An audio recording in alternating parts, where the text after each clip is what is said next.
Então, vamos lá. Vamos começar, que o dia hoje está cheio também. Então, como eu tinha explicado ontem, eu tenho quase certeza que a Ana Paula não vai conseguir cobrir esse tema de NFTs em meia hora, porque vai ter muita pergunta.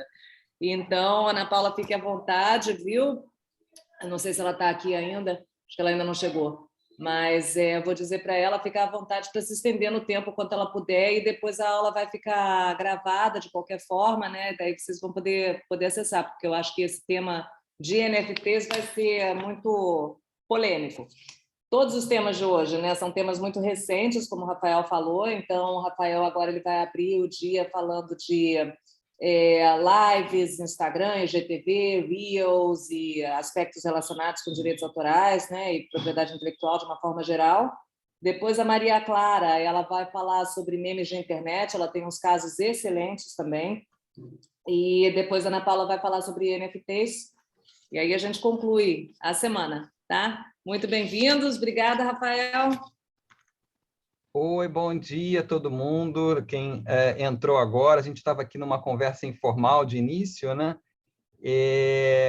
Então, bom, em primeiro lugar, Isabela, queria muito agradecer a OMP, a BPI, todos os apoiadores que, enfim, me convidaram. Fico muito feliz da gente poder ter esse espaço para conversar. E aí já aproveito até para falar um pouco sobre o que eu pensei aqui. A gente está num curso, então me parece que mais do que uma palestra, a gente fazer uma mesa redonda, eu sei que contamos aqui com vários especialistas, então eu também gostaria muito de ouvir vocês em todos os temas aqui que eu vou tentar suscitar, as polêmicas que eu vou tentar trazer, até porque, como a Isabela falou, é um tema bastante recente. Então, mais do que trazer um arcabouço jurídico ou uma questão mais conceitual e acadêmica, eu acho que vale suscitar quais são as grandes questões que estão surgindo para a gente poder, de alguma forma, estar atento ao que acontece e começar a discutir, né, fomentar, de certa forma, essa discussão sobre os caminhos que vêm sendo adotados, os caminhos que a gente pode adotar nessa área. Eu vou compartilhar aqui minha tela. Vamos ver se eu vou conseguir direito, e tenho até que tem... Espera aí. Eu tenho que também compartilhar o som, porque temos alguns videozinhos. Não podia fazer aqui uma aula de live sem ter alguns vídeos para a gente comentar e mostrar, né? Vamos lá.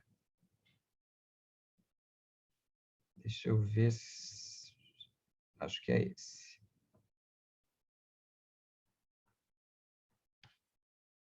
Foi? Agora foi. Oi. Ah, ótimo, então. Bom, como a Isabela falou, a gente vai tratar hoje, vai conversar um pouco hoje sobre os aspectos de propriedade intelectual em mídias sociais. Eu vi pelo programa que vocês já se aprofundaram bastante nas ferramentas básicas que a gente vai acabar precisando para conversar aqui um pouco sobre a prática do uso da propriedade intelectual nas mídias sociais, principalmente toda a parte de direito autoral. Então, nem vou entrar nisso. Eu acho que a ideia aqui é trazer alguns pontos de discussão no que...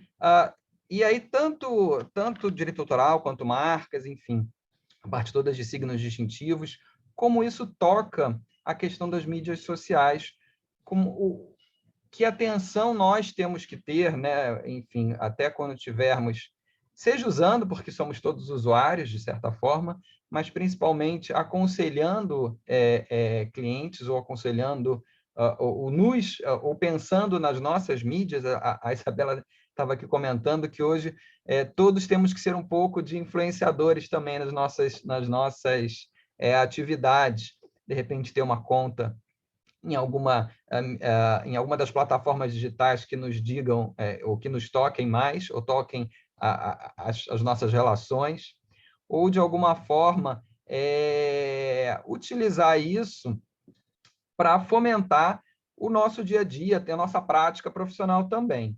Então, principalmente os advogados, eu sei que aqui a gente tem um público eclético, mas imagino que tenha alguns advogados que, eventualmente, informem e prestem serviços a clientes dando algum tipo de direcionamento, então também temos que estar atentos sobre o que pode, o que não pode, e mesmo aquelas zonas cinzentas, né? Não são 50 tons, mas tem vários tons de cinza aqui nessa área das mídias sociais. Bom, mas antes de entrar nas mídias sociais mesmo, acho que vale a pena do que a gente está falando, né? Quando fala em mídias sociais, aqui nas plataformas digitais, enfim, é uma coisa às vezes um pouco ampla, algo que chegou. E eu gosto um pouco dessa é uma definição muito simples, mas que traz alguns conceitos importantes. Então, formas de comunicação eletrônica. Então, na verdade, de certa forma, a rede social, a mídia social, ela não deixa de ser mais uma forma de comunicação, uma forma de expressão, né? E quando você fala de expressão, você já pensa o quê? Já pensa logo na possibilidade de um direito autoral. Mas é uma forma de comunicação eletrônica por meio das quais usuários criam comunidades online para compartilhar informações, ideias, mensagens pessoais e outros conteúdos como vídeos. E muitas vezes nesse compartilhamento dos outros conteúdos é que entra aqui a nossa discussão principal, né? Vamos fugir aqui do que tem nessa parte de informações e ideias, vamos fugir um pouco desses fake news, vamos fugir um pouco dessas histórias que hoje são bastante palpitantes, geram grandes discussões, mas discussões de outro plano. Aqui vamos estar mais dentro de um plano jurídico e dentro do que a mídia social, ou a rede social, ou essas plataformas digitais, tocam a propriedade intelectual. A verdade é que, como tudo na vida, nada é tão novo assim. As mídias sociais, as plataformas digitais, elas vêm se desenvolvendo, vêm num crescente. Eu gosto muito dessa imagem, eu não consegui ver quem é de fato o autor dessa imagem da evolução, e muitas vezes você apresenta a evolução do homem chegando até o computador, mas acho que hoje a rede social, as plataformas digitais não seriam o que são sem o nosso celular, sem o smartphone. Nós vivemos quase que no mundo híbrido, né? Mesmo antes da pandemia, nós já vivíamos para o bem e para o mal, né? Porque sempre há muita crítica sobre essa vida híbrida dentro da tela de um tablet, dentro da tela de um smartphone. Tem sempre aquela imagem, né, muito utilizada quando se critica aquela imagem de um casal jantando e cada um falando na sua rede social e, às vezes, até falando entre si via celular, em vez de estar falando ali no ao vivo. Por outro lado, quando chegamos hoje, nesse momento pandêmico, né, nesse momento em que fomos obrigados a nos enclausurar, de certa forma, o desenvolvimento da rede social acabou sendo também um apoio psicológico, até para muita gente, para que a gente tivesse uma proximidade com o mundo exterior, né? Mas isso já começa muito cedo. Tem algumas, como nesse caso aqui, quando trata dessa rápida história da rede social, das mídias sociais, já falava dos BBS, que lá fora começa até no final dos anos 70, mas aqui no Brasil chegou nos anos 80, principalmente. Eu sei que denota idade, mas a verdade é que nos anos 80 e início dos anos 90, em que a internet, como ela é hoje, não havia chegado no Brasil, você tinha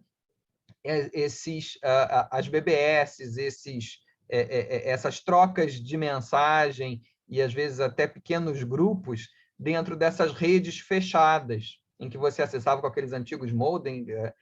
A maioria de vocês não vai lembrar, obviamente, mas que faziam aquele barulho irritante, mas, ao mesmo tempo que era um barulho irritante, era um barulho agradável no sentido de que estou entrando no mundo novo, estou entrando no mundo virtual. É verdade que, para quem era adolescente naquela época, ouviu muito: desligue isso aí, meu filho, porque eu estou esperando uma ligação telefônica, porque bloqueava o telefone da casa e não tinha mais o que ser feito. Mas nessa época, você começa a ter a internet sendo acessada até via BBS, depois a internet ganha a independência dos BBS e você começa a acessar diretamente com alguns outros provedores específicos, mas já desde o início da internet tem essa questão de haver uma comunidade. A ADSL já é um pouco mais recente. Eu já estou falando daqueles modems 14.400, 28.800, aquilo que baixar uma foto já era um grande desafio. E é verdade, a impressora matricial, nossa, aqui a gente pode voltar bastante no tempo, né? Até ter o que está muito em voga hoje, né? Essa coisa da nostalgia, e que, na verdade, às vezes é uma nostalgia um pouco fantasiada, né? Mas você já tinha no GeoCities, talvez alguns de vocês já tenham, naquela época, começado até a pensar no que era o HTML, né? em programar HTML para fazer uma página pessoal, e se juntava em determinadas páginas de acordo com as suas preferências. Então, o GeoCities tinha, de fato, cidades, e cada cidade tinha um perfil, né? Você é mais clássico, você gosta mais de entretenimento, mas era sempre muito texto, né? Na verdade, a internet visual, gráfica, começava a engatinhar ainda, até nessa era pré-navegadores modernos, né? Mas muitos dizem que a internet social, como é hoje, começou um pouco no final dos anos 90 com esse 6 Degrees, que já era uma rede de contato, que se baseava naquela formulação de que todos estamos no mundo inteiro separados por 6 graus de conexão, né? Outras 5 pessoas nos conectam com qualquer outro. Enfim, e hoje acho que isso é até mais premente. E começou-se a criar uma série de redes fundadas nisso. Né? O homem é um animal social. Né? Os filósofos já diziam isso há séculos.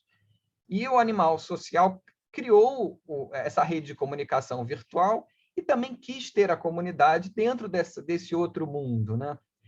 Que não chegava a ser uma segunda vida. Houve aí o Second Life, para quem vai lembrar, e isso já é um pouco mais recente, que acreditava que você podia ter, de repente, uma segunda vida dentro da internet, mas, na verdade, tudo está interligado, tudo é uma vida única. E aí, no início dos anos 2000, e aqui que eu queria chegar, a gente começa a ter, de fato, as redes sociais como nós conhecemos hoje. Claro que ainda no início, e começa a ver aí o que? Uma competição saudável, uma concorrência sobre quem vai sobreviver nesse mercado. E é curioso que dentro dessa linha do tempo colocada de uma publicação americana, não tem o quê? O que rede social era tão cara para os brasileiros? A Orkut. Mas, pelo visto, ela era cara somente aos brasileiros e aos indianos. Então, ela acabou que ela não sobreviveu nesse mundo concorrencial e foi descontinuada na época pelo Google, que não se interessou mais. Até no momento em que ela acabou sendo descontinuada, o Facebook já ultrapassava em número de usuários brasileiros o Orkut. Então, ela acabou caindo. Mas acho que ela foi a grande responsável, né? Não tem nenhuma base, é uma base talvez de experimento, pela disseminação dessa cultura de redes sociais aqui no Brasil. Todo mundo queria ficar no Orkut, se conectar com outros no Orkut, né? Você se sentia feliz de fazer parte daquela comunidade. Mas surgiram nesse mesmo período outras redes, e algumas até que sobrevivem até hoje, mas são muito fortes. Surgiu o Twitter, surgiu o Facebook, surgiu ali o LinkedIn, todas com perfis diferentes, em nichos diferentes. Mas ainda no momento inicial. Só que já é um momento mais novo, um momento em que há sim uma disseminação de ideias, há uma questão há uma questão relacionada talvez à parte empresarial ali. Teve também o MySpace que ficou no caminho, mas começa a haver, somente com o Facebook e com o Orkut, essa questão do compartilhamento de imagens, compartilhamento de textos mais longos. E aí, quando você começa a compartilhar sua expressão pessoal, a expressão do seu espírito, o que vem? Começa a ver a influência do direito social. Tivemos também nessa época, final dos anos 90, início dos anos 2000, o que não era propriamente, talvez, redes sociais, mas eram redes de compartilhamento de música. Vocês vão lembrar do Napster, que trouxe toda aquela discussão sobre a música na internet. E ele só foi possível, na verdade, com a evolução da compressão dos dados, né? Quem vai lembrar ainda numa época daquele modem que a gente estava brincando aqui, baixar uma música era impensável, até porque o arquivo era muito grande. Com essa compressão toda de dados, tudo começa a ser mais fácil, ser mais simples. E o que passa a poder surgir nesse momento? O audiovisual. O audiovisual pôde finalmente ganhar a internet, algo que era tecnicamente difícil no início. Por isso que essas discussões são relativamente recentes, né? E aí você começou a ter algumas plataformas que começaram a ganhar muita repercussão. E a grande questão que se formou aqui foi uma mudança de paradigma bem significativa, que era o público começa a ser o próprio criador de conteúdo. Nós tínhamos, vínhamos nos 50 anos anteriores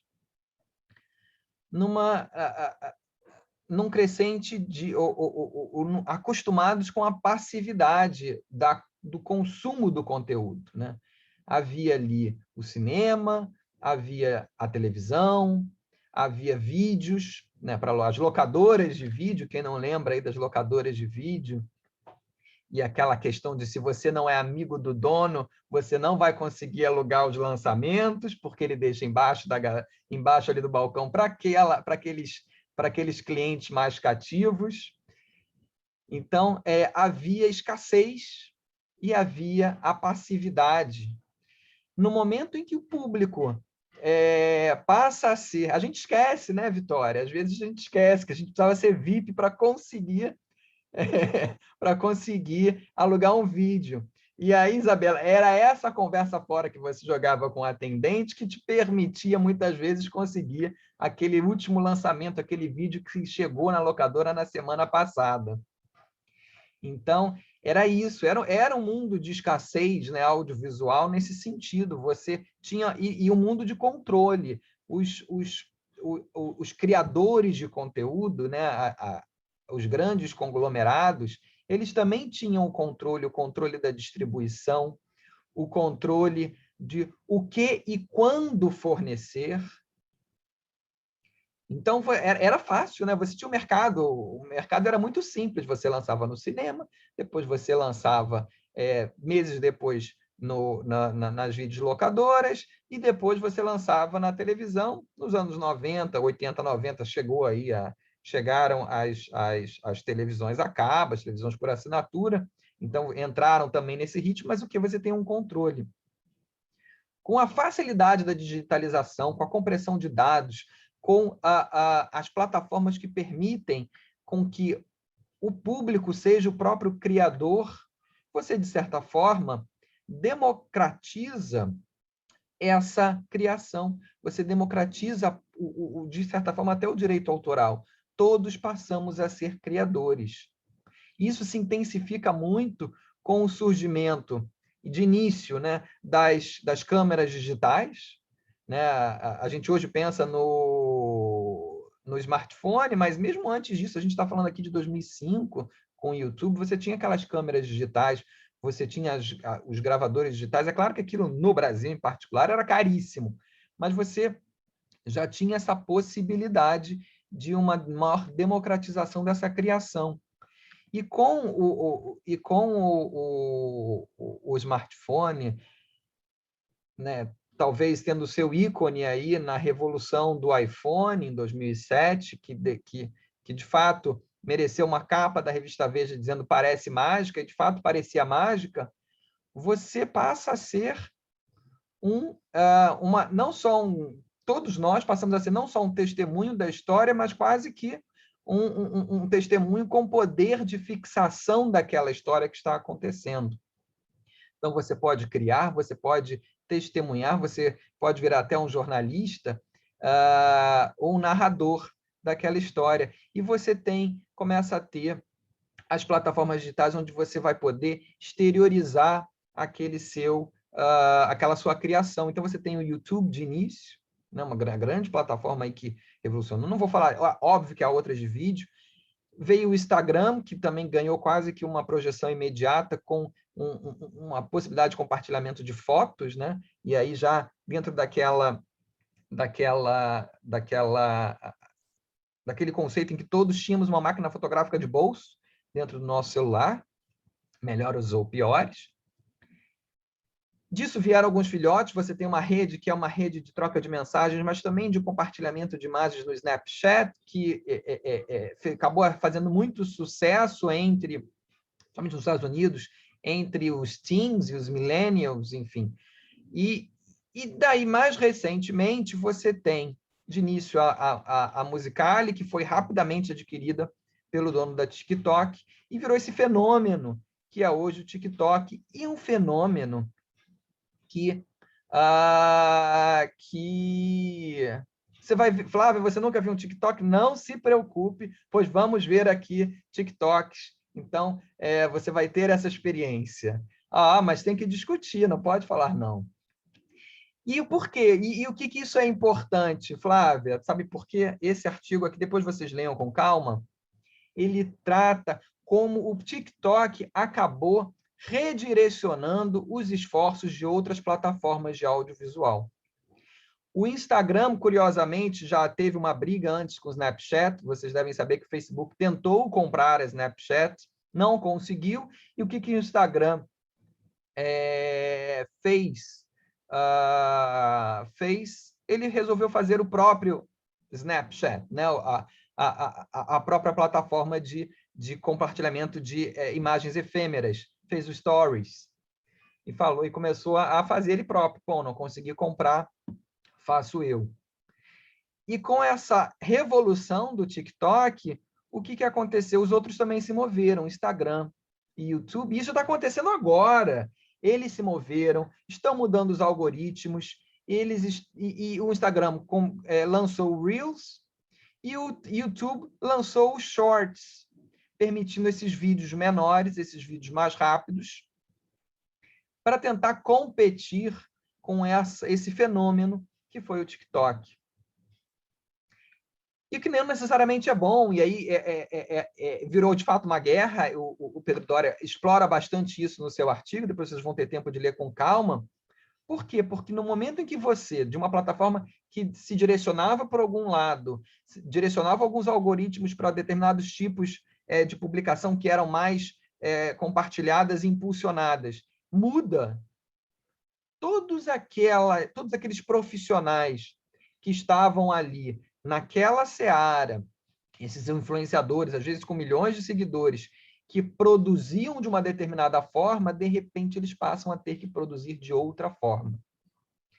Então, o que é interessante porque você tem uma relação simbiótica, né? Você, criador de conteúdo, tem uma relação simbiótica com aquela plataforma, mas você também depende muito dela.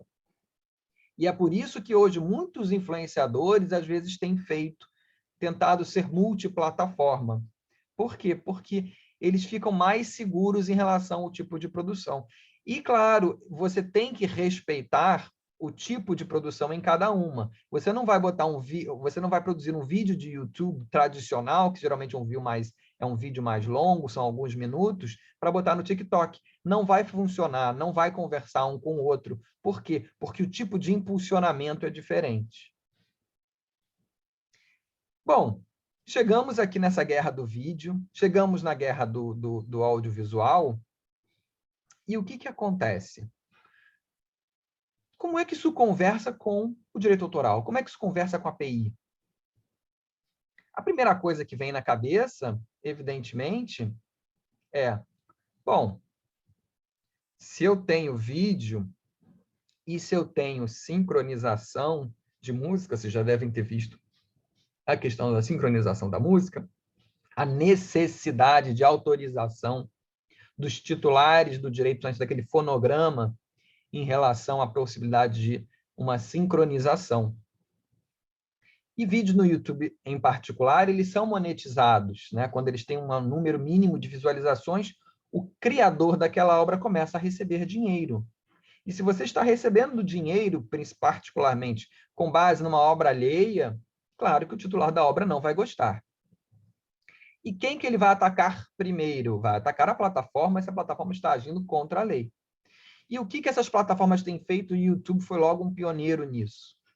Tentado facilitar a vida do titular para que ele possa proteger a sua propriedade intelectual. Então, essas plataformas todas, elas criaram programas e vêm criando programas de proteção em que facilitam o quê? Aquele takedown, aquela possibilidade de tirar a mídia do ar, ou de alguma forma, gerenciar o uso daquilo por terceiros. Mas o YouTube ele achou uma solução muito interessante e que mostra como a internet, como o digital nunca vai ser terra de ninguém, porque, ao contrário, é muito mais fácil você gerenciar. Embora você tenha o desafio exatamente, os strikes do YouTube, da multiplicação do uso indevido, você tem também ferramentas que facilitam o monitoramento. E o YouTube criou o Content ID. Eu vou passar rapidinho um vídeo para vocês que explica o que é um pouco desse Content ID e como o Content ID não é só para os strikes. Você tem outras formas de ganhar dinheiro com o seu próprio conteúdo. E para o YouTube, a verdade é que é bom ganhar dinheiro com o conteúdo, porque todos ganham com isso. Depois vocês me digam se não estiverem ouvindo o vídeo. At YouTube, our goal is to give everyone a voice and show them the world. Part of building a platform that works for everyone is making sure we have sophisticated content management tools that help content owners manage and protect their works. That's where Content ID comes in. Nearly all content claims on YouTube take place through Content ID. So, what is it? Content ID is YouTube's unique software system that was built to help content owners find copies of their work on YouTube. Content ID also gives them options beyond taking down copies, which in turn allows YouTube creators around the world to share creative ideas through fan videos that may include others' original content. Here's how Content ID works. First, content owners give us audio or visual reference files that identify their works. Our Content ID database creates what is known as a fingerprint from these files. We keep these fingerprints in a database of hundreds of years of audio and visual content. Content ID scans videos on YouTube against these fingerprints to see if there's a match. Thanks to these fingerprints, Content ID can recognize audio, video, and even melodies when they've been covered or imitated. When the system finds a match between the audio or visual reference files and a video on YouTube, the content owner has 3 options. They can block the video that matched their content, they can monetize the video, or they can track viewer data to get detailed analytics, such as countries where their content is popular. To date, content owners have claimed hundreds of millions of videos through Content ID. More often than not, content owners choose to earn revenue from the ads run against claimed videos. As a result, Content ID has paid out billions of dollars in revenue to content owners since it was first created in 2007. Making sure Content ID is working for everyone is really important to us. So we've invested over $100 million in building the system and are constantly improving it. We've also worked hard to make the system fair for creators. That's why we've made it easy for creators to dispute claims when they believe they're made in error. If the claim does turn out to be invalid, the creator won't lose out.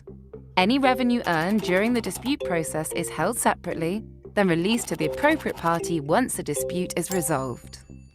Plus, the Content ID system means that most content owners rely less on the notice and takedown process, although they may still choose to issue takedown notices to remove individual videos. With Content ID, YouTube gives content owners scalable tools that allow them to thrive from distributing their work online, while maintaining an open platform where all video creators can share their creativity.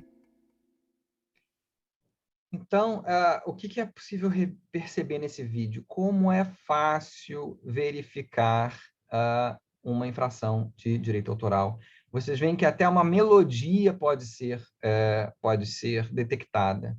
E, às vezes, essa detecção, que é automática, acontece antes mesmo do vídeo ser postado. Às vezes, a pessoa deixa o vídeo lá para postar daqui a pouco, quando vai ver, ele já foi removido pelo YouTube. Principalmente quando são aqueles vídeos dos grandes estúdios, enfim, que não querem monetizar nada no YouTube. E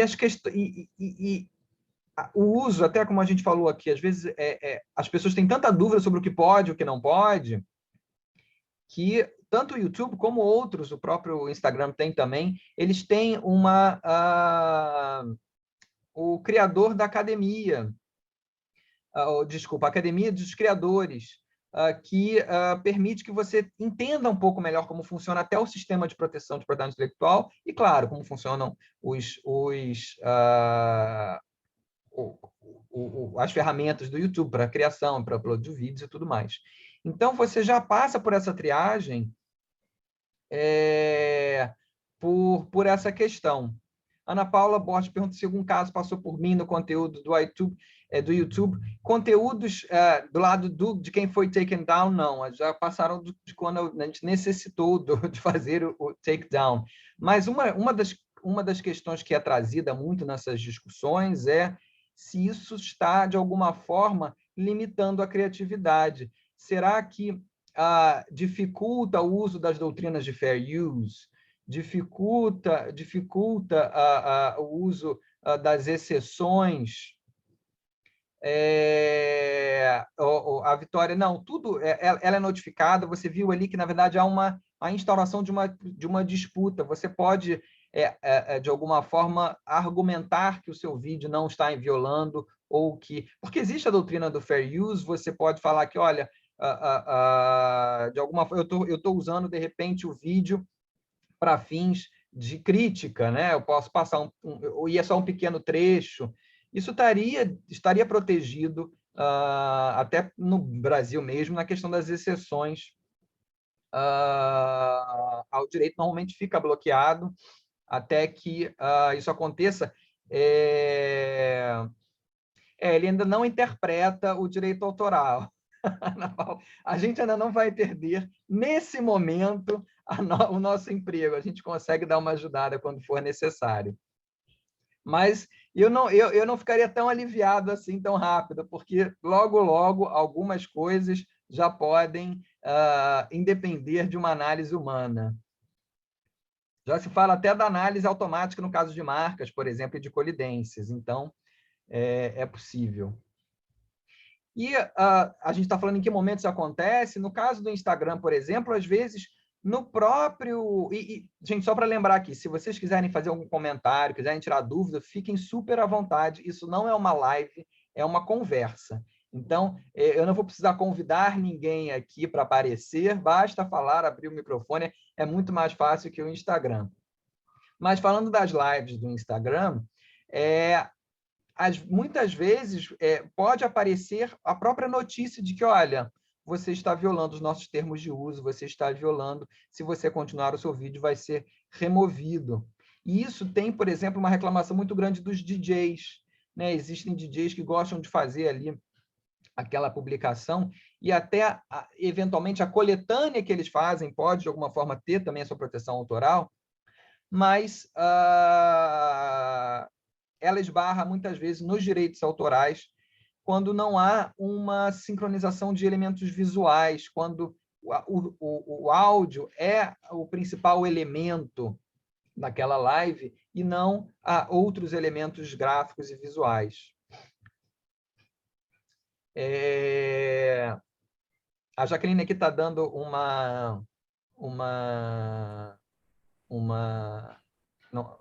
falando aqui o que aconteceu, já que talvez você quer muito rápido.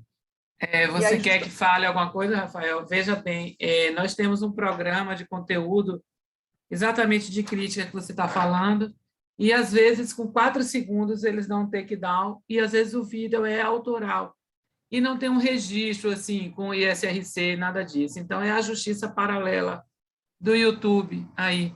Em dúvida, ele derruba para não ter problema de direitos autorais. E hoje, as grandes reclamadoras assim, junto ao Content ID são as distribuidoras digitais.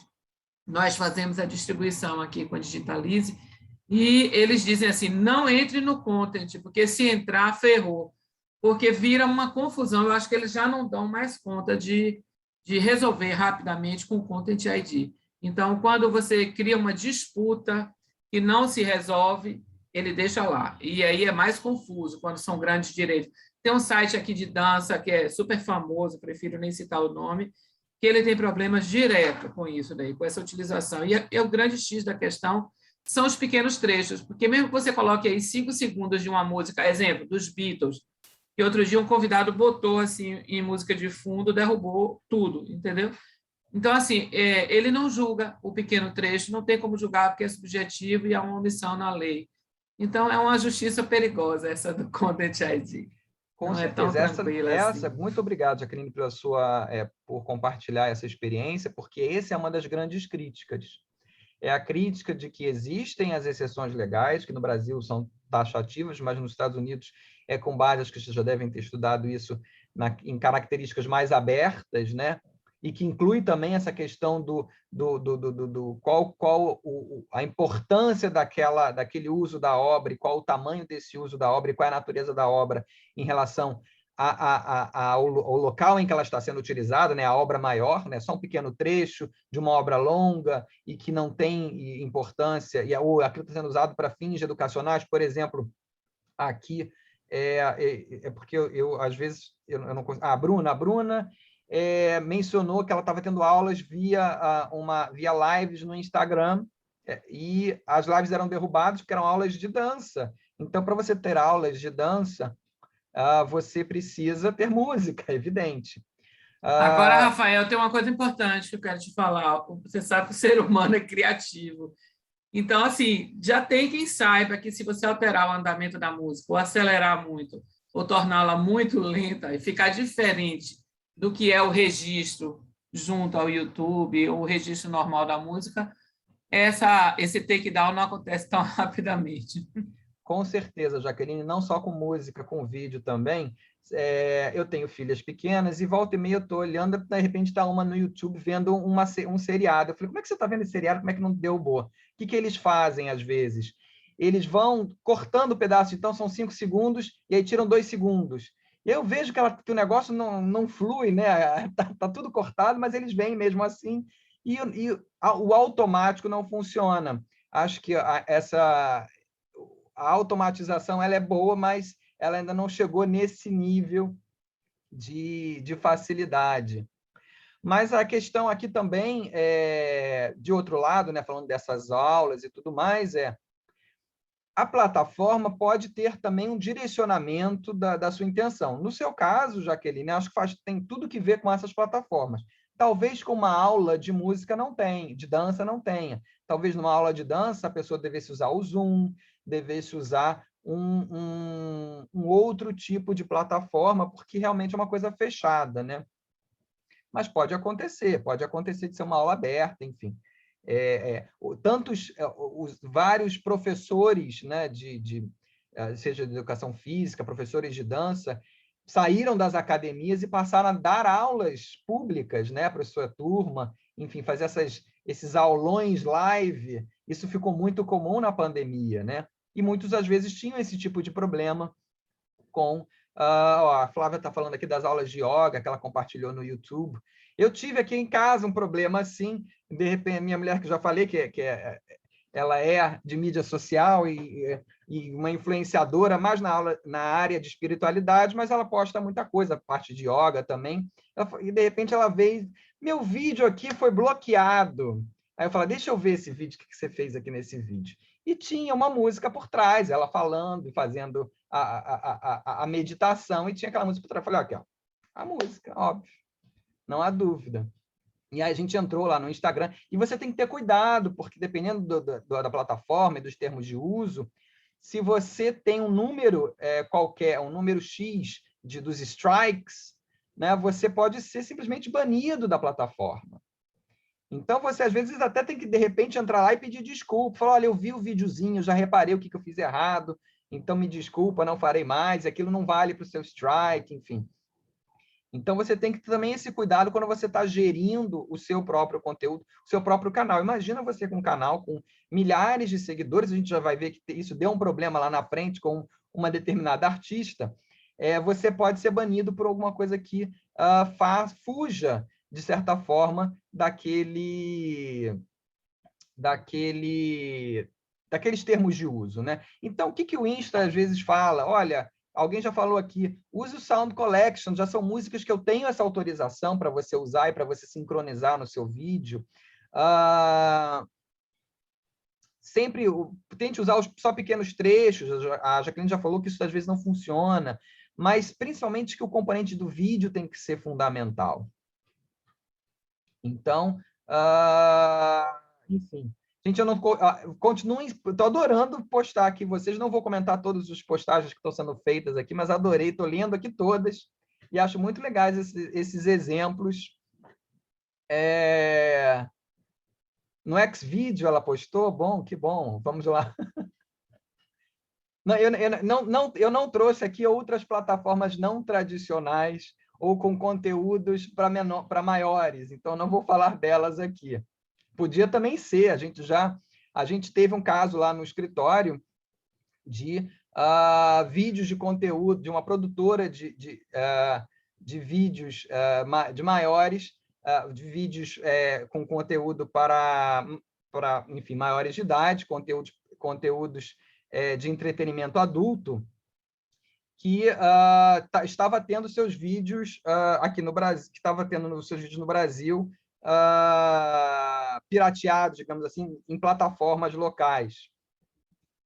Agora, e foi muito curioso, né? Porque eu não tinha reparado que que já tinha chegado essa demanda. De repente, ainda estávamos no presencial. Eu vejo num dos computadores que estava no corretor uma gama de pessoas em volta ali vendo o que estava acontecendo e rindo e falando e apontando. Eu falei, o que está acontecendo aqui? Eu falei, que chegou um caso da produtora XYZ. Eu falei, entendi, que bom, né? Tá todo mundo vendo vídeos adultos durante o trabalho com autorização, né? Porque você tem que ver o vídeo, de certa forma, para ver se há ou não a pirataria. Mas, enfim. E aí você tem essa questão, por quê? Porque isso é muito importante, né? Os vídeos, com essa guinada, de certa forma, do Instagram, com os stories, com o recurso de music, que é esse recurso que foi falado aqui, que ele oferece a possibilidade de você acrescentar música, e principalmente dos Reels, em que a música é fundamental, você necessariamente tem que saber como utilizar a música no seu Reels, né? na sua obra nova, nessa obra que você faz. Até porque a verdade é que a música faz, de fato, toda a diferença. Ela, grandemente. Acho que esse vídeo está um pouco baixo, vocês não vão ouvir.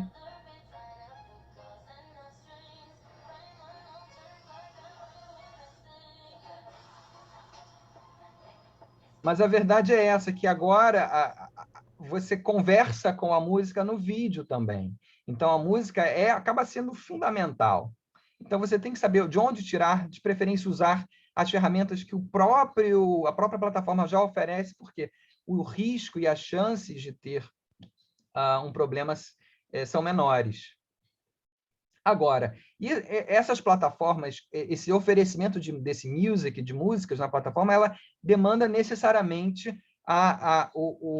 contratos e autorizações obtidas pelo próprio Instagram, pelo Facebook, dos titulares. E, às vezes, você tem ali, né, conflitos de interesse. Esse foi um caso aqui que aconteceu de fato, em que a Rihanna não autorizou que as suas músicas fizessem parte da plataforma Instagram, porque ela própria teve problemas com o Instagram quando eles baniram ou suspenderam a conta que ela tinha, porque ela postou imagens de publicações nas revistas que ela tinha saído, ensaios fotográficos dela, e que foram considerados impróprios dentro dos termos, né? Aqui, enfim, esse ensaio aqui, essa foi uma das fotos bloqueadas, está censurada na internet, foi a que eu achei, também não procurei muito a outra, mas ela acabou sendo... ela hoje voltou, já está lá com sua conta, mas a verdade é que ela foi suspensa do Instagram por conta dessas postagens. Acho que ela não gostou muito, e quando foram solicitar a autorização dela e do Jay-Z também, essa autorização não foi concedida. Então, se você quiser cantar Umbrella, não vai ser no Instagram, você procura em outro lugar para fazer a sua dancinha. Flávia, vamos chegar na dancinha, não se preocupe. Bom, e o que acontece? A gente fala da sincronização, mas tem também a questão da execução pública. Eu vou ter que, acho que, andar mais rápido, né? Porque a gente vai conversando aqui. É tão legal esse termo. Eu achei que eu fosse ser uma aula rápida, acabei que eu fui me alongando. Mas você já teve aqui uma aula sobre streaming e execução pública, né? Aquela decisão do STJ, acho que vocês já devem ter discutido a aula, e a verdade é que, muito recentemente, agora mês passado, o ECAD e o TikTok anunciaram que fizeram finalmente um acordo para os pagamentos feitos pela plataforma, porque esses vídeos em streaming na plataforma, o responsável pelo pagamento do ECAD acaba sendo a própria plataforma. Então, o ECAD vai fazendo esses acordos, que normalmente são feitos com base na receita gerada pela plataforma. Então, são percentuais. E justamente por conta desse tipo de acordo, né, o ganho financeiro, o ganho econômico com base na receita gerada pela plataforma, é que houve problemas em seguida, quando chegou a vez das lives. Aqui eu trago a live que bateu todos os recordes lá no YouTube, que é a live da Marília Mendonça no ano passado, com mais de 3,3 milhões de visualização. E, de repente, o ECAD e as editoras chegaram e se viram numa questão. Bom, essas lives elas são patrocinadas, essas lives têm um dinheiro que rola fora da plataforma. Será que a autorização que é dada à plataforma ela inclui ou não essa execução pública que é feita nas lives? E aí a verdade é que o ECAD e as editoras começaram a querer cobrar essas taxas. E houve, aí não sei se temos aqui algum produtor que já teve alguma experiência nisso, como é que isso está sendo feito hoje, que queira comentar, por favor, fique à vontade. Mas o ECAD vem, de fato, querendo cobrar essa execução pública com base no quê? Nos valores gerados pelo patrocínio das lives. Claro que não vai ser a live que eu vou fazer ali para meia dúzia de pessoas, mas essas grandes lives, imagina, temos aqui a parceria com o Stone, tem outras lives que a gente vai ver mais à frente, enfim, tem sim, é um dinheiro que rola, há um conteúdo econômico muito grande. Bom, mas não é só isso. Aqui eu trago aqui em homenagem à Isabela os emotes do Fortnite. Fortnite, que é um game, é uma mídia social, faz diferença ser uma coisa ou outra, eles vendem, na verdade, né, essas dancinhas para os personagens, muitas vezes baseadas em coreografias ou partes de coreografias que se tornaram famosas. Aqui você tem o Psy, né, você tem o Saturday Night Live, Fever e várias outras, enfim.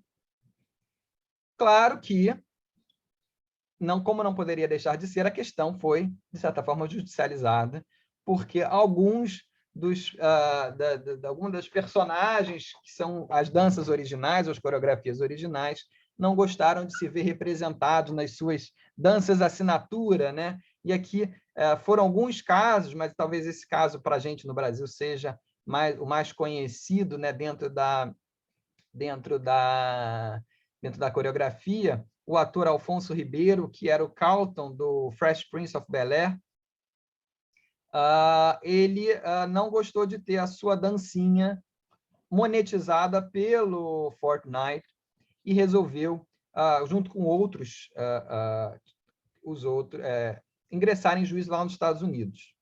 E aí algumas dúvidas surgiram. Será que esse pedaço de coreografia ele é sujeito de direito autoral? Mas o ator foi além. Ele falou, bom, além disso, essa dancinha ela é tão vinculada à minha pessoa que é uma violação do meu direito de personalidade, meu direito de imagem. E lá nos Estados Unidos, essa questão do direito de imagem ela é tratada de forma um pouco diferente. Lá tem a questão do right of publicity, que é a proteção enquanto aquilo se torna quase que uma marca, né? Algo que é mais do que a imagem pura e simples, mas é a exteriorização da pessoa, uma exteriorização empresarial dentro do mercado. Então, não é só a imagem daquela pessoa que nunca foi nada e que, de repente, pose do Bolt, enfim, é também uma questão interessante. A questão está parada nos Estados Unidos, por quê? Por uma peculiaridade nos Estados Unidos, né, uma peculiaridade norte-americana em relação a que momento você pode buscar a proteção em juízo do seu direito autoral, se exige o registro prévio no escritório de copyrights americano, ou seja, essa chancela dizer que aquilo que é copyrightable. E houve uma decisão recente na Suprema Corte Americana que acabou exigindo isso. E, então, há uma disputa ainda junto ao escritório de direitos autorais norte-americano sobre se é ou não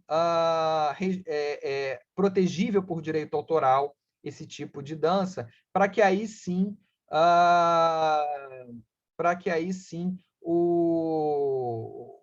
essas ações judiciais possam seguir. Concordo, Ana Paula devia estar aqui falando junto comigo, ou no meu lugar, né? Essa que é a verdade, mas ela vai falar depois. Mas, Ana, se você quiser, por favor, intervir e falar alguma coisa, fique super à vontade. Fizemos já algumas dobradinhas, então vai ser ótimo.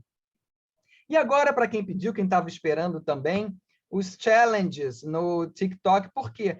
Também existe essa questão. Será que elas são protegíveis por direito autoral? Os challenges é o quê? Geralmente você tem uma música e você consegue ir surfando no TikTok com base naquela música para ver o que as pessoas estão fazendo. E aquele desafio, né? De quem faz melhor, ou de quem faz a coisa mais louca, de quem chama mais atenção, de quem tem mais visualizações. They said we've both been dancing all this time. What a coincidence. E aí tem e tem outro, e cada um vai fazer uma coisa mais louca do que o outro. He went.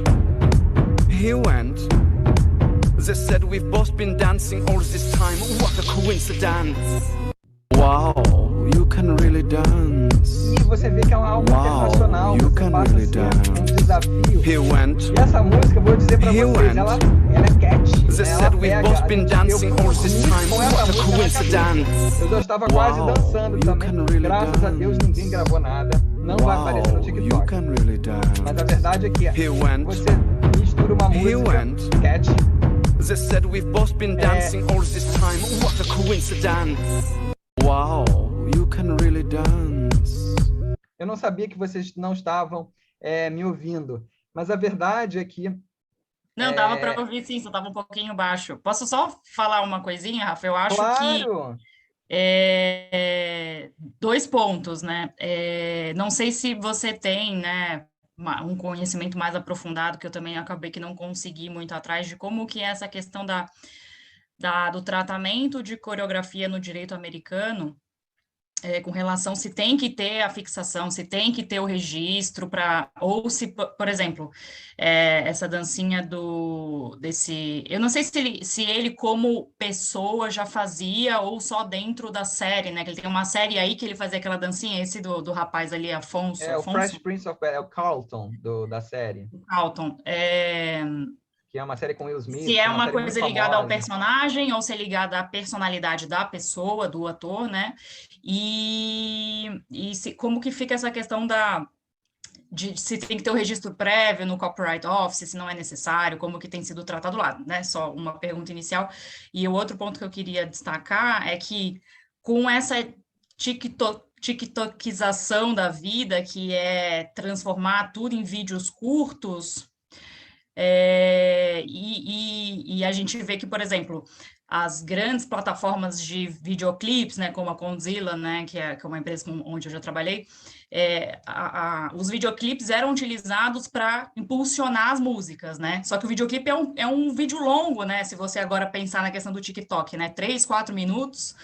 E aí eu acho que é também uma jogada do mercado da área de música, né, para manter os hits, né, não acompanhar o mercado. Agora que o consumo de conteúdo está mais reduzido, né, você tem muito conteúdo e pouco tempo, né, você está ali sempre passando na timeline, você não tem 3 minutos para ficar preso no conteúdo. Então, eu achei que foi uma boa sacada do mercado, das gravadoras e tal, de adaptação, né, para o paladar mais atual dos consumidores, que E é isso, é uma coisa que te prende, né? Você quer ver se a pessoa vai acompanhar ali com a coreografia enfim, adaptado já para as questões mais atuais de consumo de entretenimento. Enfim, valeu aí pelo espaço. Ana, excelentes intervenções, porque justamente tem acontecido isso. Tem um caso até brasileiro que a Anitta, junto com o MC, lançou uma música que já era pensada em criar esses dancinhos, né, já focada nessa coisa cat, nessa coisa que pega, né, que fica chiclete, a gente chama aqui de chiclete, né, que fica na cabeça.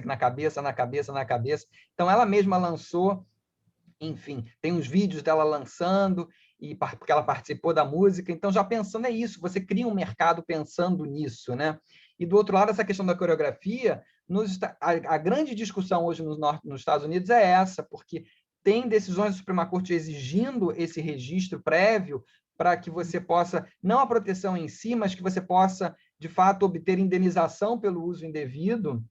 E aí a briga acabou deslocada, né, uma questão precedente, né, uma questão prévia de se você consegue ou não registrar essa coreografia, ou esse trecho de coreografia como direito autoral, até porque nos Estados Unidos, às vezes, é até mais reticente a isso. Aí alguém aqui falou que no Brasil independe de registro a produção autoral, né? Mas a primeira coisa é saber, será que uma parte de coreografia ela é elegível a uma proteção autoral, ou você deveria ser uma coreografia completa, considerando a coreografia como uma obra com início, meio e fim, sendo uma expressão específica, e não só uma dança? Será que uma dança, talvez até essa dancinha, né, estaria mais relacionada até com uma personagem e uma proteção por esse lado? E aí, realmente, Ana Paula, não conheço a fundo esse caso, eu conheço o caso dos jornais, eu não sei se essa dancinha é do ator prévio ou foi ele que inventou e inseriu e fez sucesso, porque às vezes tem o caco, né, o famoso caco, que vai lá, o ator vem, coloca ali no meio, o negócio dá certo, já dava certo, já viralizava, né, no analógico, né, o público gostava, e aquilo era repetido. E a dúvida é de quem pertence aquilo, né? Porque essa é também a questão. A quem pertence, na presunção de que aquilo é protegível, a quem pertence aquilo? Pertence à produtora do seriado? Pertence ao ator? Como é que funciona? Então, você tem essa discussão lá também. E que teria no Brasil também, que até é mais complicada. Então, a verdade é que você começa a ter, e aí foi falado aqui também dessa questão da infração internacional, se a minha coreografia for repetida por um terceiro, e aquele terceiro começa a monetizar a minha coreografia, como é que funciona isso? Você está numa seara do incerto e duvidoso. É muito difícil, né, você conseguir ter uma certeza sobre o que pode e o que não pode hoje em dia. Mas a verdade é o que você falou, a própria criadora de conteúdo mais institucional, né, os grandes estúdios, as editoras, os artistas, eles não podem deixar de focar também nesse nicho, nesse mercado, e começam a criar para ele. Então, você começa, de fato, a revolucionar, porque uma coisa vai alimentando a outra. E outra coisa, por exemplo, que é o que a gente vai entrar agora, é como que você passeia pelo TikTok? Vai pela música ou vai pelos hashtags? Uau! Ups, ninguém aguenta mais essa música. Vamos para o próximo. Que são as hashtags. E aí fala, a hashtag é protegível? Em quando que a hashtag é protegível? Será que ela vira marca em determinado momento? E aqui tem o TikTok Cooks, que tem aqui 6 bilhões de views, ou só 2021, que obviamente não seria registrável, mas quase 70 bilhões de views, enfim. É muita coisa. E é algo que não começou agora, porque ela já vinha desde o Twitter Search com meio das hashtags que colocaram isso no mercado. E a verdade é que aquilo vai ficando mais famoso e mais premente, e você vai aumentando, enfim, a gente está com muito pouco tempo, não vou poder aprofundar nisso, mas você vai aumentando a importância daquela hashtag. E a hashtag passa a ser uma marca, que nesse caso, Free Cheese Friday, né, que até está numa revista da OMP, por isso que eu gosto de trazer isso, principalmente nas aulas da OMP, a Claire Jones traz esses casos, traz esses números de como aquilo, em 2010, ainda era muito inicial, uma marca que continha uma hashtag. Em 2016 já havia 2.200 pedidos. Talvez, se a gente fizesse esse levantamento hoje, o número de pedidos vai ser 10, 100 vezes maior, que incluam uma hashtag. E, claro, você pode criar a hashtag e associar ela ao seu produto, mas, ao mesmo tempo, o que acontece se você transforma uma marca já existente numa hashtag? Isso aconteceu em São Paulo, talvez quem seja de São Paulo lembre do caso. E um restaurante, além de, claro, você tem todo o trade dress, toda a identidade visual, o uso de imagens. E, aliás, depois, para quem tiver interesse nessa questão de proteção internacional de direito autoral, o caso relacionado ao Stormtroop, ao capacete, é interessantíssimo, tá? Óbvio que eu não vou trazer aqui, porque é uma questão relacionada até a se é protegível por direito autoral isoladamente, se é algo funcional, se é algo utilitário, enfim. Mas é muito legal, envolveu Estados Unidos e Reino Unido, como é que se dá essa proteção internacional. Enfim, isso não vem ao caso aqui, é um caso muito simples. Essa lanchonete usou Star Wars como hashtag. E Star Wars, evidentemente, é uma marca. Além de ter proteção de direito autoral, enfim, ela era uma marca registrada e acabou sendo objeto de uma ação judicial. Eles tiveram que mudar tudo, óbvio, tiveram que alterar, mas é um ponto de atenção. Você pode usar uma marca de terceiro como hashtag, né?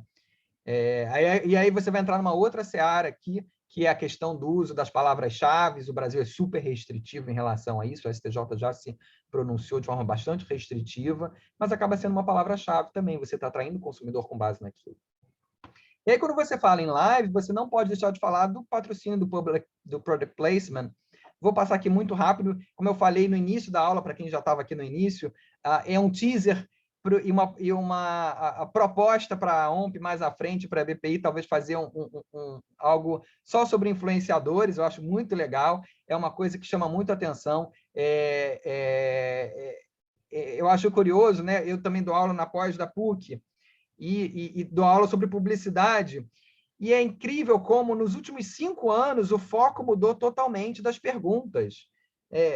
Só querem saber da live, só querem saber como é que se dá o post pago, ninguém mais quer saber, não, mas na televisão, como é que funciona, propaganda comparativa, né? Não, eu quero saber o que acontece com o quê? Com o unboxing. Aqui você tem milhões de product placement, né? Você tem Adidas, você tem Red Bull. Mas e o que acontece com o post pago? Né? Você tem aquele famoso unboxing, a empresa às vezes paga, mas simplesmente ela manda um produto para que um influenciador, esse aqui, tenho certeza que é super conhecido de vocês, todos vocês gamers, é o Ninja, um dos maiores influenciadores aqui do Twitch. E uma coisa interessante do unboxing é que o consumidor também. Aqui foi um unboxing numa live, olha que interessante. E aí você tem a interação com o consumidor e tem um que, em determinado momento, chega, olha, eu acho que a marca X é melhor que essa, tá? Então, o consumidor vira agente ativo daquela criação, ele interage com aquilo. Então, acho isso super, super, super interessante. E a seara dos games também é algo, um mundo à parte, né? Você tem, hoje, você tem mídias sociais específicas para os gamers. E aí, o Twitch, claro, o grande player do mercado, esse ninja que jogava Fortnite, que joga Fortnite, ele era uma grande estrela do Twitch, e a Microsoft, que era a dona da Mixer, pagou uma fortuna para ele mudar de plataforma. E tempos depois a Mixer acabou, recentemente ela acabou e se juntou com o Facebook Gaming, eu acho, enfim. Então, assim, é tudo muito efêmero e você vê que as próprias estratégias comerciais, elas são complicadas, porque, de repente, eles pagaram milhões para um negócio que logo depois acabou.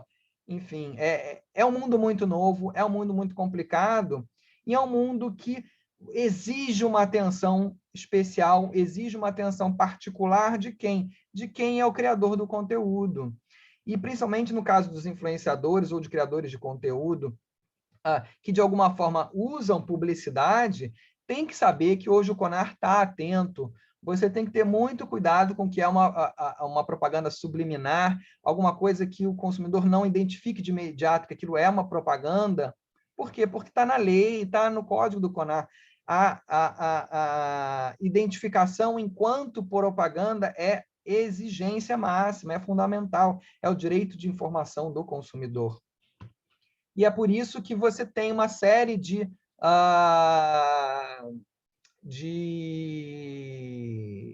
problemas de influenciadores que têm os seus vídeos, às vezes, objeto de disputa. Eu não vou conseguir, acho que, entrar, que pena, Isabela, a gente deixa isso para uma outra aula, eu vou passar rapidamente aqui no final.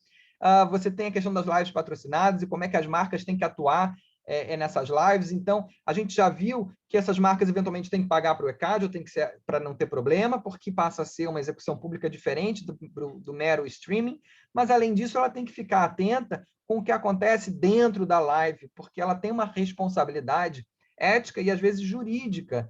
Então, no âmbito de bebidas, por exemplo, a gente teve alguns exemplos trágicos aqui, e aqui são dois, em que havia o consumo durante a live, e no caso até do Gustavo Lima, um consumo nada digamos, ético ou responsável, né, que é o principal,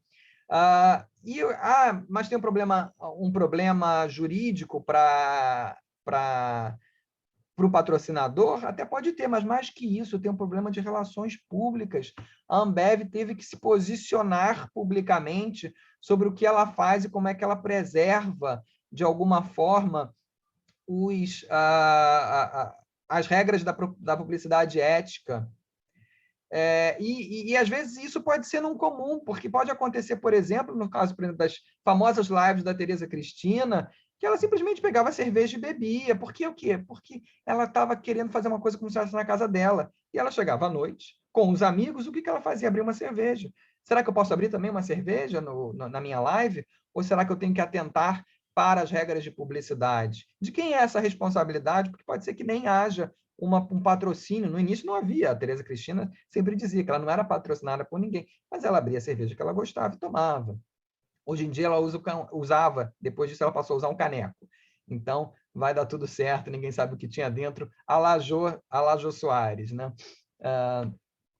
Mas essa questão da própria responsabilidade já foi trazida ao CONAR, esse é um caso famoso, não vou me aprofundar nele, mas é um caso que mostra que, mesmo que não houvesse um patrocínio, muitas vezes a própria titular da marca ela tem que ter uma responsabilidade em talvez tentar tirar do ar algo que não seja ético, em que a marca...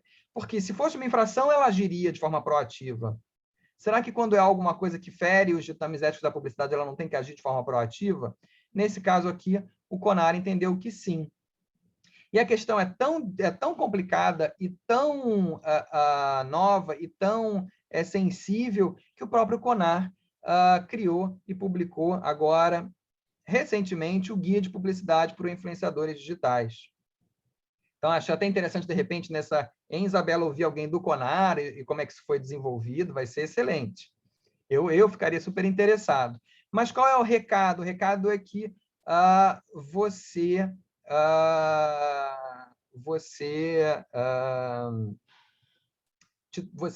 é influenciador, mas você também, titular da marca, tem que ter cuidado. Tem que ter cuidado com o que você faz, tem que ter atenção à parte ética do que está ali por trás. Por quê? Porque você é responsável pelo que você está trazendo ao consumidor. Antes de uma responsabilidade jurídica, uma responsabilidade ética. Por quê? Porque aquilo, a gente está na época do cancelamento, né? E por qualquer coisa, por muito pouco a pessoa é cancelada, mas ela também é responsável, de certa forma, para trazer o melhor possível dentro do mercado consumidor. Eu trago aqui para terminar, uma citação muito famosa, mas era isso.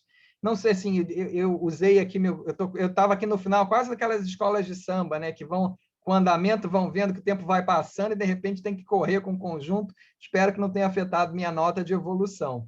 Mas era isso, gente. Muito obrigado. Aqui a gente termina com Exupéry. Mas, enfim, super obrigado. Fico à disposição para perguntas. Não sei se a gente ainda tem tempo, mas fiquem aí à vontade para perguntar. Bom dia, Rafael. Cristiano está falando, tudo bom? Rafael. Oi, Cristiano, por favor. Deixa eu aqui fazer um comentário aqui, não sobre esse que você estava falando. Existe no México... Eu vou parar de compartilhar aqui, desculpa, Cristiano, um minuto, só para a gente poder, então, todos podemos nos ver. Certo. Então, no México, você deve conhecer o Bolanhos, Roberto Gomes Bolanhos, que fazia o Chaves. Não. Existe um impasse entre a Televisa e a produtora do Bolanhos sobre os direitos do Chaves, porque eles alegam, a família do Bolanhos alega, que eles são donos dos roteiros, e a Televisa alega que elas são donos das imagens. Então está um impasse de quem que é o dono do negócio. E tiraram tudo do ar, tiraram do YouTube, qualquer mídia social que tenha publicamente, foi tudo tirado do ar. Como que você resolve isso? Não, e você vê, Cristiano, que esse impasse surgiu dentro com uma origem analógica, digamos assim, em que, em tese, as partes tinham contratos assinados. Você imagina como quando entra em jogo essas criações novas, essas criações ou colaborativas ou de muita derivação, quem é dono daquilo, quem pode monetizar aquilo? Né? É insolúvel, acho que eles têm que entrar num acordo.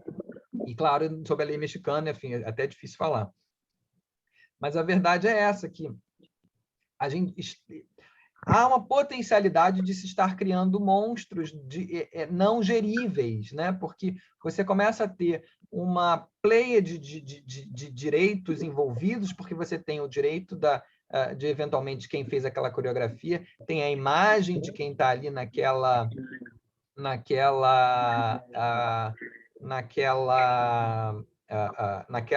dancinha, por exemplo, você tem a música que está por trás, o editor, os autores, você tem os direitos autorais, econômicos e patrimoniais e morais, e você começa a juntar tudo isso e você agrega aqui algo que é incendiário. O que é um incendiário? Tudo é feito sob os termos de uso daquela plataforma. Só que os termos de uso daquela plataforma, às vezes, eles são atualizados e você não guarda, e poucos têm acesso àquilo, né? Porque a lei muda. E aí você fala, você consegue resgatar a lei que revogou a lei de 96, que revogou a lei de 71, que revogou a lei de 46. Isso você consegue. Mas como é que você vai falar? Olha, esse vídeo foi postado em 2017, então qual era a versão dos termos de uso da plataforma ABC que geria, que regulamentava, né, de certa forma, aquela postagem? Bom, mas eu postei no Instagram e postei no YouTube, tem termos diferentes. Qual que vai regulamentar essa relação jurídica, a chance de... E eu estou falando aqui, mas você eu não tenho solução, tá? Eu jogo problemas. Vocês já acham as soluções. Mas como é que a gente vai gerir isso mais para frente? É bastante complicado. E aí, talvez sim, tentar de alguma forma, né, uma gestão coletiva, que vai ser a via possível no futuro. E aí você tem toda essa questão das entidades de gestão coletiva, com as críticas que existem, que vocês já conhecem, mas com as impossibilidades, às vezes, de se fazer diferente. É muito complicado. E, infelizmente, Cristiano, eu não consigo te trazer respostas, eu te consigo trazer mais dúvidas. Não tem problema, obrigado. Alguém mais queria perguntar? Eu perdi aqui o chat, vou pedir mil desculpas. Vai lá. Essa questão aí do vídeo no Instagram, né? Já tive problema com isso várias vezes. Subi já vídeo de viagem, por exemplo, compilado de imagens de viagem, colocava uma trilha sonora. Na época eu usava Facebook, hoje em dia eu não uso mais. Ele, na mesma hora, identificava e derrubava. No YouTube, curiosamente, está online até hoje, desde 2015, nunca recebi nada a respeito. E no Instagram, por exemplo, o meu Save the Date do casamento foi um videozinho com uma música do Djavan. E ele detectou, assim, literalmente 2 pessoas viram, e ele detectou e derrubou. E aí, no Instagram tem o negócio, apresentar contestação. Aí eu apresentei contestação por uso justo, explicando que eu não estava monetizando aquilo, que era o Save the Date do meu casamento, que inclusive a música era de um CD que eu tinha comprado do Djavan há 500 anos atrás, 1900 bolinha, e eles me responderam que não foi aceito. Aí, recentemente, quem usa Instagram, não sei se posta vídeo também usa música, recentemente o Instagram tem mandado muita notificação de vídeo antigo, coisas que eles não pegaram na época, falando vídeo bloqueado, apresente contestação. Aí eu vou, apresento, no dia seguinte eles já falam, o vídeo a gente aceitou sua contestação, foi colocado de volta no ar. Esse meu vídeo do Save the Date, lá de 2018, voltou para o ar agora. Eu falei, legal, ninguém viu, agora já casei, já tem 2 anos, quase 3, não ligo mais que isso esteja de volta no ar.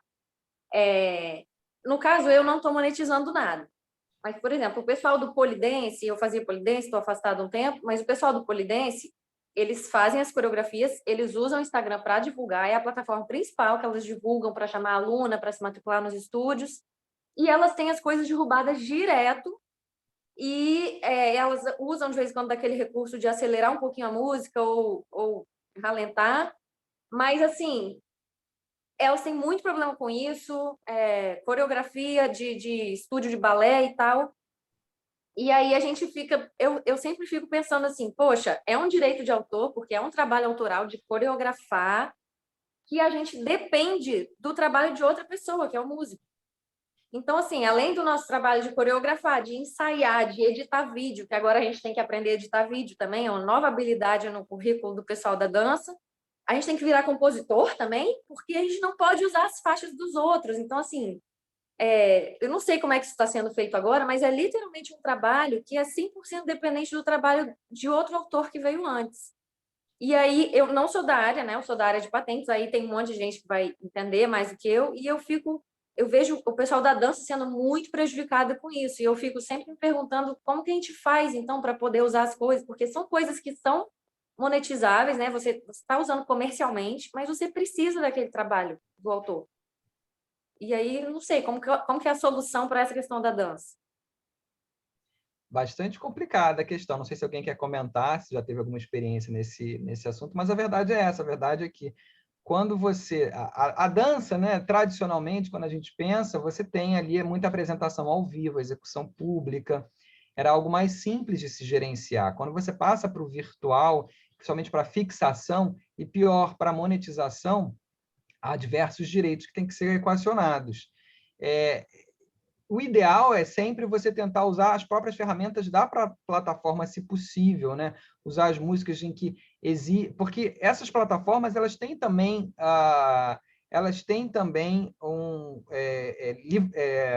bibliotecas de música que já estão com os direitos adquiridos. O grande problema é que nunca vai ser aquela música da moda, que não vai ser aquela última música, que talvez você tenha dificuldade de encontrar uma que case com a sua performance. Então, assim... Quando a gente monta uma coreografia, uma performance, a gente já monta em cima de uma música específica, a gente precisa que seja essa música específica. Essa coisa do Reels, né, nova, acho que veio do TikTok, que você não precisa editar o seu vídeo com a música, você já pega direto no Instagram. Aí eu entendo que o Instagram fez algum acordo aí com os detentores dos direitos e você pode usar. Mas se não tiver, por exemplo, né, a música, e aí você for fazer o upload do vídeo, eu fico meio confusa de como que funcionaria isso. Mas existe a proteção, né? Você, dependendo das circunstâncias, você pode estar, de fato, violando o direito de terceiro. Então, principalmente se você estiver monetizando, né? Você está criando uma obra audiovisual e sincronizando uma obra de terceiro sem autorização. Então, realmente, é complicado e... Acho que a Gabriela quer falar alguma coisa?